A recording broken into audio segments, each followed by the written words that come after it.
অসম্ভব সুন্দর একটি প্রযোজনা ছিল। দর্শক হিসেবে আমি বিশেষ করে বরগুনার মানুষ হিসেবে এই ধরনের আয়োজনে আমি ভীষণ খুশি।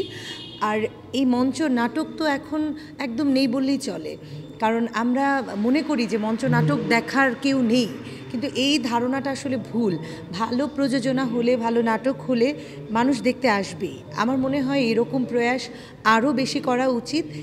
অনেক অনেক ভালো লেগেছে। এই নাটকটি হচ্ছে বকেয়া।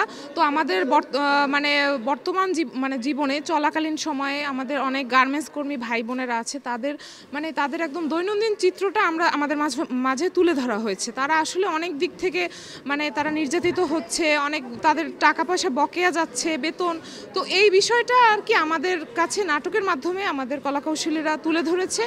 আমরা আশা করছি যে এরপর থেকে প্রতি বছরই এরকম একটা নাট্য উৎসব হবে। জুলাই বিপ্লবকে কেন্দ্র করে এবারের লক্ষ্য ছিল। আর এবারে আমাদের নাটকের বিষয়টা ছিল বকেয়া, সমসাময়িক, এবং এটা অনেক আগের থেকেই যে গার্মেন্টস কর্মীরা সারা জীবনে অবহেলিত, তাদের বকেয়া থাকে, তাদের জীবনে নানা দুঃখের কথা থাকে, সেই ঘটনাকেই তুলে ধরা হয়েছে এই নাটকে। আমরা নাটকে প্রচুর সাড়া পেয়েছি, আপনারা নিজেরাই দেখতে পেরেছেন। দর্শকে পুরো হলরুম পরিপূর্ণ ছিল।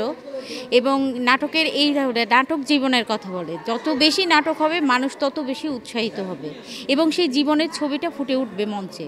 দর্শকদের মুগ্ধতা তো চেহারা দেখে বুঝতে পেরেছি, তারা মুগ্ধ হয়েছে। আর এটা হচ্ছে আমাদের অনেকেরই প্রথম কাজ, আমার প্রথম কাজ।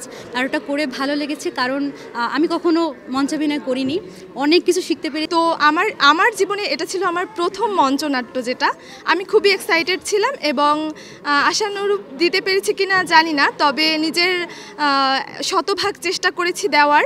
আমরা বেসিক্যালি সবাই স্টুডেন্ট, তো জীবনের প্রথম অভিজ্ঞতা যে এক ভিন্ন ধরনের অভিজ্ঞতা, যে আমরা থিয়েটারের সাথে যুক্ত হতে পেরেছি। আমাদের গার্মেন্টস ওয়ার্কার যারা আছেন তাদের একেবারে বাস্তব জীবনের একটি চিত্র আমরা ফুটে তুলতে সক্ষম হয়েছে আমি বলবো। কারণ হচ্ছে যে আমাদের প্রেজেন্ট যে ক্রাইসিসগুলো বাংলাদেশে আছে, তার ভিতর থেকে এই যে গার্মেন্টস ওয়ার্কারদের যে ক্রাইসিস, এটি কিন্তু প্রেজেন্ট না, অনেক আগে থেকেই, কিন্তু এটি কিন্তু কখনোই আমাদের জনসম্মুখে আসলেও আমরা কিন্তু এটি নিয়ে কখনো কথা বলি না।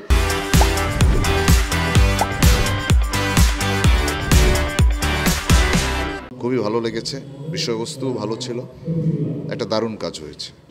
আর সবথেকে বড় কথা হচ্ছে যে দীর্ঘদিন হচ্ছিল না মঞ্চ, একদমই দীর্ঘদিন কোনো কাজই হচ্ছিল না।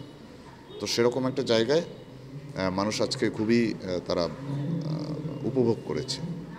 অস্থিতিশীল পরিস্থিতির অতিক্রম করে আমরা এই নাটকটা এখানে দেখলাম, খুব ভালো হয়েছে। সবাই নতুন, আমরা মনে করি যে বর্তমান প্রেক্ষাপটে গার্মেন্টস শ্রমিকদের যে নির্যাতনের প্রেক্ষাপট নিয়ে এই নাটকটি মঞ্চস্থ করা হয়েছে।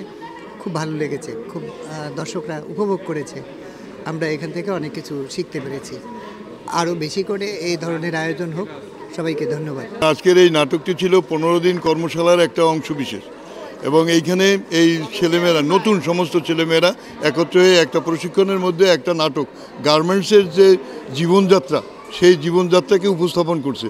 সুতরাং আমি মনে করি যে এখানে এই যে শিল্পীরা এই যে দেশের পরিবর্তনের জন্য আজকের যে নাটকটি মঞ্চায়ন করলো, এটা আমাদের জন্য, এই দেশের জন্য আশাবাদী।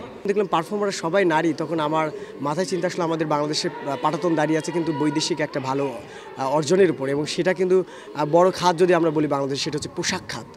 এটা নিয়ে হয়তো অনেক কাজ হয়েছে, কিন্তু আমার মনে হয় না আমার কখনো করা হয়নি। তো আমার অনেক আগে থেকে আগ্রহ ছিল, কিন্তু সেই সুযোগটা যখন আমি এই ছেলে মেয়েদেরকে দেখলাম, ওদের আগ্রহ দেখলাম, তো তখন মনে হলো এটা জীবনের কথা বলে, সাধারণ মানুষের কথা বলে। খুবই ভালো লেগেছে। আমরা আমাদের এই যে 15 দিনের একটা জার্নিটার একটা সুন্দর সমাপ্তি করলাম।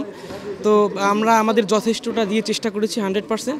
তো আমার মনে হয় দর্শকরা খুবই এনজয় করেছে। অনেকে রিভিউ পেলাম, নাটক শেষ হওয়ার সাথে সাথেই অনেকে খুবই ভালো বললো যে খুব ভালো করেছি, খুব ভালো লেগেছে। সব মিলিয়ে আলহামদুলিল্লাহ।